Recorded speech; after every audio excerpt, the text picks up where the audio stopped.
With Lunar Mission 1, we're going where no human has gone before. We're going deep below the surface of the moon. 4.5 billion years ago, it's thought that a giant collision between the Earth and another planet created the moon. So when we're talking about the origin of the moon, we're really talking about the origin of the solar system. I think there will be people in the US, in Europe, in China, across Asia, who will be very excited by this mission. In around 10 years, we will send a lunar module to land on the moon. It will carry with it the most advanced scientific equipment and drilling technology. It will also carry a time capsule containing a record of life on Earth and the memories of an entire generation stored in millions of digital memory boxes. Lunar Mission 1 was conceived 7 or 8 years ago. There's a lot of science that's been carried out on the moon, but never below the surface. And one of the primary objectives here is to drill down and understand what we can actually find below the surface in terms of the structure of the moon. And then secondly, because it has to drill down to be able to bring out core samples, it's going to put something back in. Lunar Mission 1 will create the first publicly assembled record of life on Earth. It will contain a history of humankind, a species database that chronicles Earth's biodiversity, from coral reef to rainforest to human habitation. The first edition of this record will be stored in our time capsule, which will be placed deep below the moon's surface.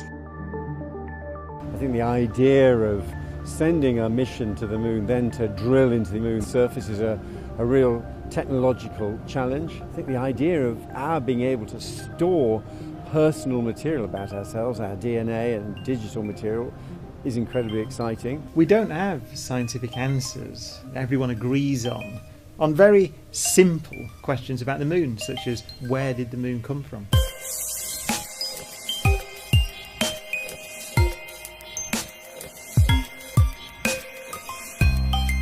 Up until this point, the furthest anybody has been able to probe down in the moon is just a few meters, whereas this mission is going to go up to 100 meters below, and therefore to do that you've got to have a very novel drilling system.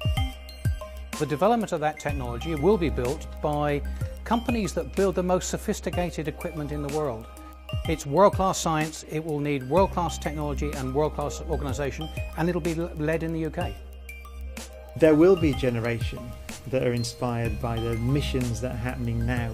There's the Rosetta mission, landing on a comet, which captured the public imagination. Lunar Mission 1 has the backing of some of the world's most respected scientific and research institutions, educational institutions.